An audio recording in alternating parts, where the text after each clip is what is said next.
Dalam taraf tertentu itu enggak masalah. Tapi dalam taraf ketiga nanti kemudian, nanti kalau jodohnya ini, sio ini ketemu ini, dihitungnya begini, hasilnya begini. Nah, itu sudah masuk di dalam bagian-bagian yang sifatnya tidak boleh tadi itu.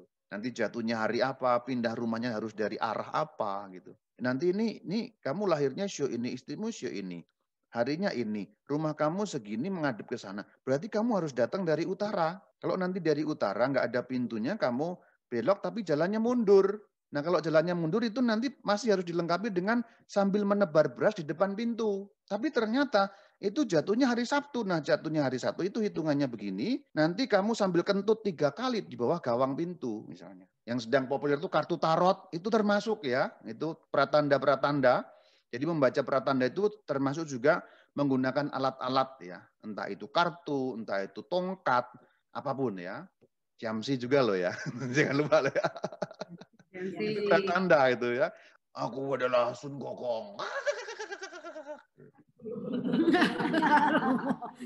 Lalu ditanya apa-apa-apa, itu medium namanya. Kultur itu pada dasarnya baik. Ada yang bagus, tapi ada yang nggak bagus juga.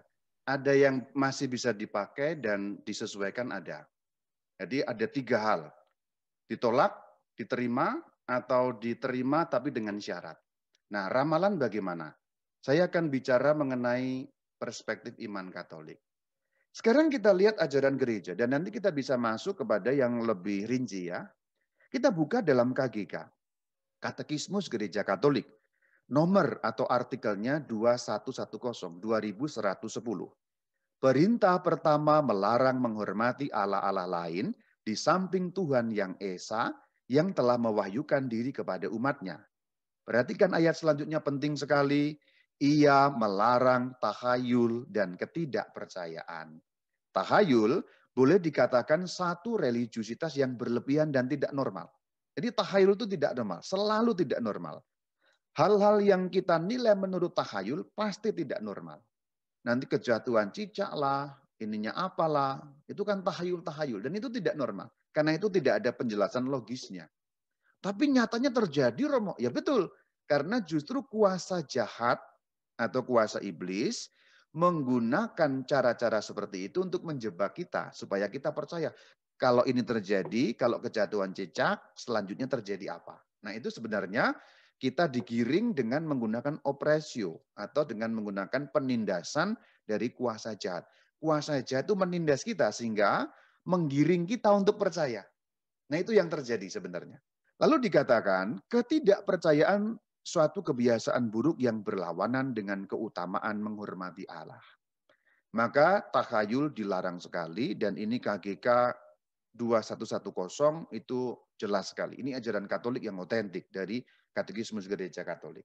Maka selain ramalan juga tahayul, tapi juga dapat dikatakan ramalan termasuk bagian dari tahayul.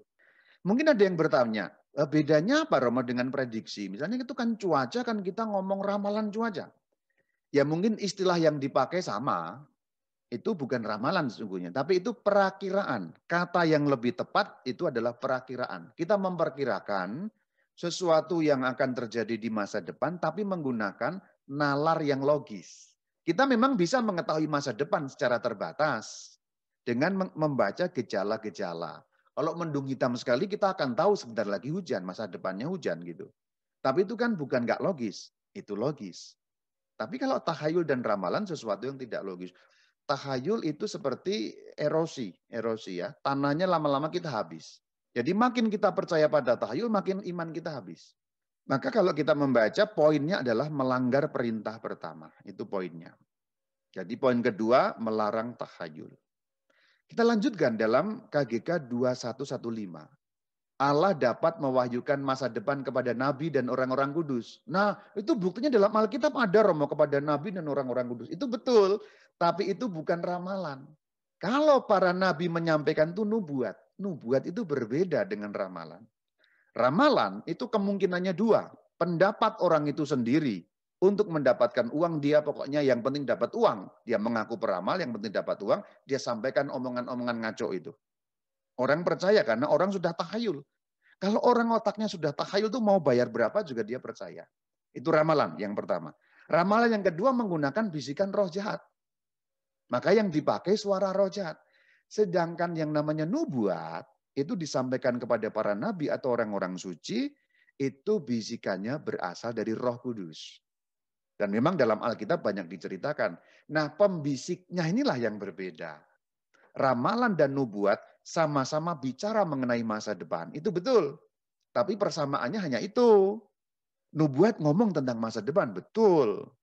Kemudian ramalan ngomong tentang masa depan, itu betul. Tapi persamaannya di situ. Yang bisikin berbeda. Sumbernya berbeda. Ini mengenai KGK bagian ini. Tetapi sikap Kristen ialah menyerahkan masa depan. Jadi menyerahkan masa depan dengan penuh kepercayaan kepada penyelenggaraan ilahi. Berarti ada 3 hal. 1, menyerahkan. Menyerahkan. Menyerahkan itu bukan menyerah loh. Menyerahkan itu beda dengan menyerah. Kalau saya menyerahkan kepercayaan atau menyerahkan suatu barang untuk barang itu dilanjutkan, estafet itu menyerahkan. Kalau menyerah itu saya sedang lari estafet, saya kemudian jatuh, diem aja, itu menyerah. Tapi ini menyerahkan. Tuhan, saya tidak berkuasa sepenuhnya atas hidup saya. Saya tolong dibantu ya Tuhan. Nah itu menyerahkan. Kalau menyerah itu kan Tuhan saya nggak mau hidup lagi, sudah terlalu susah hidup saya, itu menyerah.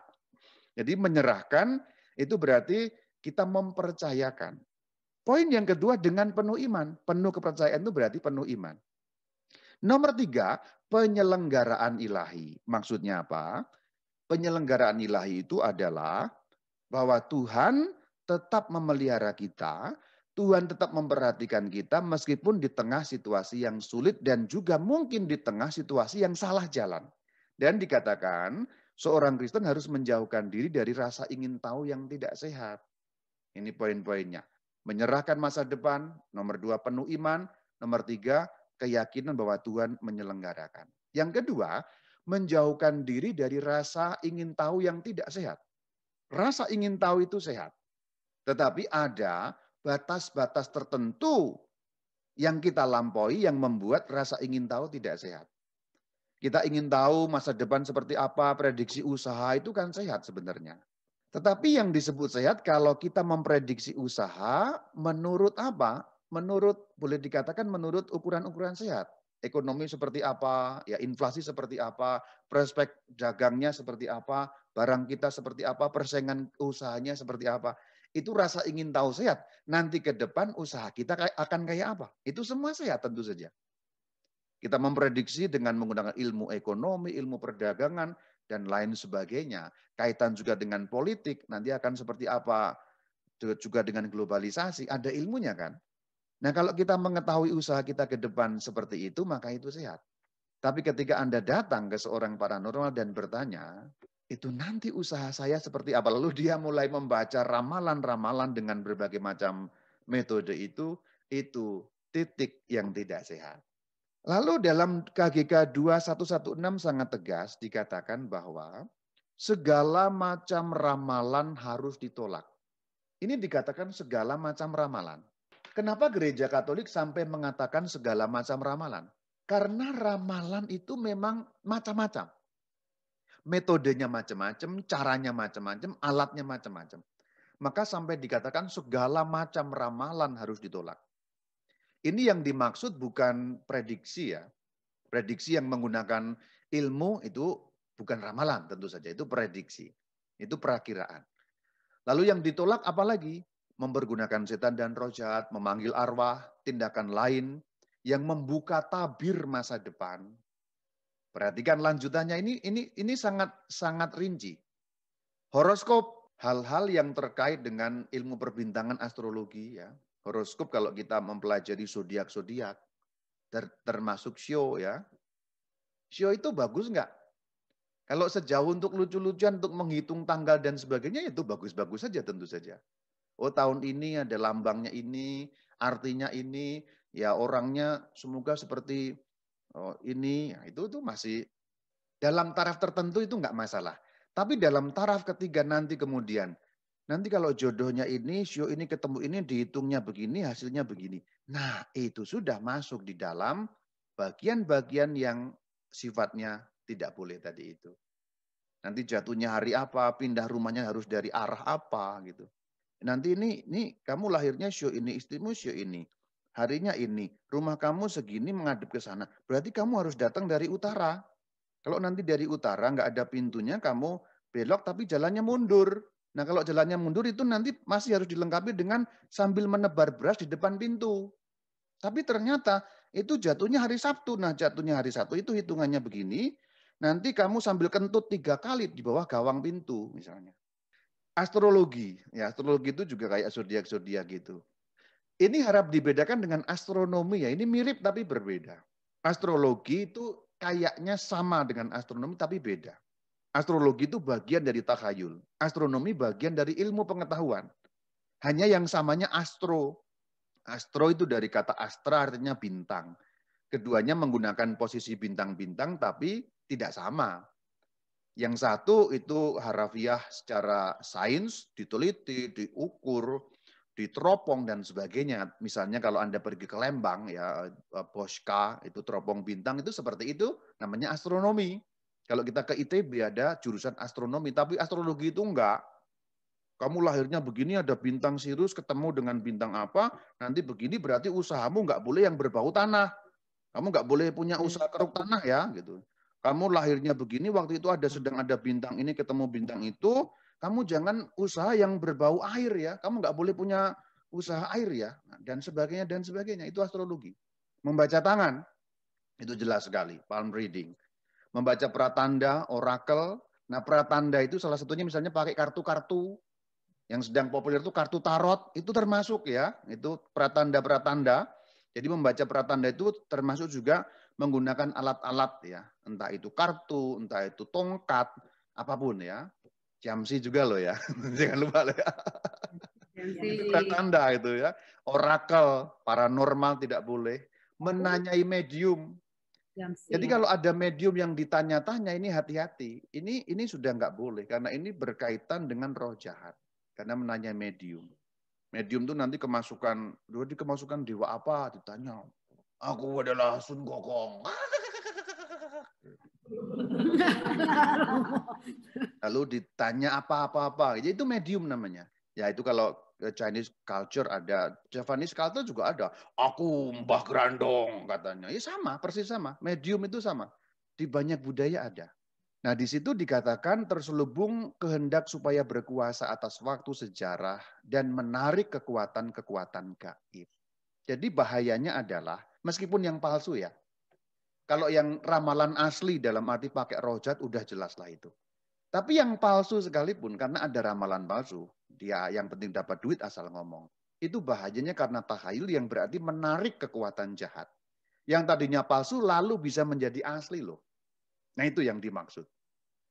Jadi Anda main-main hal tertentu yang terkait dengan kuasa jahat itu mengundang. Maka itu menarik perhatian kuatan-kuatan jahat itu, kekuatan-kekuatan gaib itu.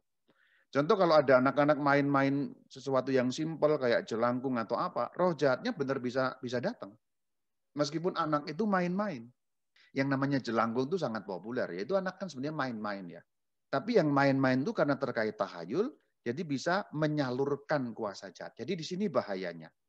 Ramalan itu bahayanya di situ karena kemudian kita diikat oleh kuasa roh jahat. Dan ibu-ibu, bapak-bapak, bahaya sekali ini roh jahat ini. Karena kalau kejahatan yang lain kita tidak terikat dengan roh jahat. Contoh kita, ini bukan berarti kita boleh jahat ya tipe yang lain yang enggak ya, tetap enggak boleh juga ya gitu ya. Berarti boleh jahat yang lain atau ya enggak boleh. Tapi maksud saya adalah kalau kita melakukan kejahatan tipe yang lain, kita melakukannya gampangnya sendiri gitu. Tapi kalau kita melakukan kejahatan atau dosa yang terkait dengan roh jahat, kita berarti terikat dengan kuasa roh jahat. Nah, ikatan dengan kuasa roh jahat ini bahaya sekali. Karena apa? Ini yang perlu Anda dengarkan baik-baik. Karena jasa yang Anda gunakan semasa hidup Anda akan ditagih pada detik Anda meninggal dunia. Nah, itu yang paling mengerikan adalah itu. Jasa yang Anda gunakan selama Anda hidup akan ditagih, rekeningnya di bagian akhir, ibu-ibu. Ini paling bahaya. Ini paling bahaya. Dan kalau ternyata rekeningnya banyak, dan sudah sampai taraf menjual jiwa, berarti jiwa Anda diambil oleh roh jahat. Ini yang paling membahayakan. Jadi dosa tentang roh jahat ini atau kaitan dengan roh jahat ini bahayanya di situ. Kalau kita melibatkan roh jahat dalam hidup kita, alat tukarnya bukan uang. Maharnya bukan uang. Uang itu kan yang Anda berikan kepada okultisnya itu atau kepada paranormal atau pempek atau dukunnya itu. Tapi itu kan material. Yang membahayakan adalah alat tukarnya adalah jiwa Anda sendiri. Nah itu yang paling membahayakan. Jadi Anda membayar dengan jiwa Anda. Kalau Anda melakukan dosa terkait tahayul dan kuasa roh jahat atau ramalan ini. Ini yang sangat mengerikan. Maka saya selalu mewanti-wanti, aduh janganlah ya, jangan. Nanti juga termasuk beberapa orang kalau matinya sulit itu karena ada pesugihan, karena ada susuk, ada macam-macam yang terkait dengan kuasa roh jahat juga karena sering datang menanyakan peruntungan dan sebagainya itu. Jadi makin Anda makin sering melakukan, makin jiwa Anda terjual. Lama-lama habis kan. Karena jiwa Anda itu seperti nilai kan. Seperti nilai tukar sebenarnya. Nah ini yang membahayakan yang kedua. Maka saya tegaskan setiap ramalan segala macam harus ditolak. Bagian terakhir adalah penggunaan jimat dan sebagainya juga harus ditolak. Itu dalam KGK 2117. Juga penggunaan jimat ya, amulets ya itu harus ditolak. Jimat-jimat, kertas-kertas yang ada tulisannya itu, kemudian macam-macam hal ya, termasuk pakwa loh ya. Ini untuk menangkal kuasa jahat ya. Itu yang segi 8 ada cerminnya itu ya. Itu hati-hati ya. Kayak gitu karena itu termasuk bagian dari jimat. Kalau hanya beli untuk lucu-lucuan boleh nggak Romo? Itu nggak masalah. Kalau hanya Anda ternyata dapat beli di toko souvenir lalu ini. Tetapi seringkali kan bukan itu. Itu didapat dari seorang okultis kan. Di mantra-mantra dulu. Lalu dipasang depan rumah atau depan toko. Saya ini sedang bicara untuk iman Katolik ya, ibu-ibu ya. Kalau iman lain silahkan. Karena beberapa iman lain itu kan tidak sama cara menghayatinya. Kalau itu iman lain, misalnya orang Konghucu, orang Buddha itu silakan. Kita tidak sedang bicara mengenai orang Buddha. Tapi kita sedang bicara mengenai orang Katolik yang punya iman Katolik. Kalau itu mereka melakukan, ya nggak usah kita salahkan. Ya silakan. Kalau orang Buddha melakukan itu, silakan. Orang Konghucu meramal di kelentengnya, silakan. Tapi yang keliru itu kalau orang Katolik ke sana gitu loh. Nah itu. Spiritisme, ramalan maji, nah itu menggunakan jimat juga berhati-hati. Maka terakhir, kalimat terakhir dalam KGK 2117 adalah gereja memperingatkan umat beriman untuk tidak ikut kebiasaan itu.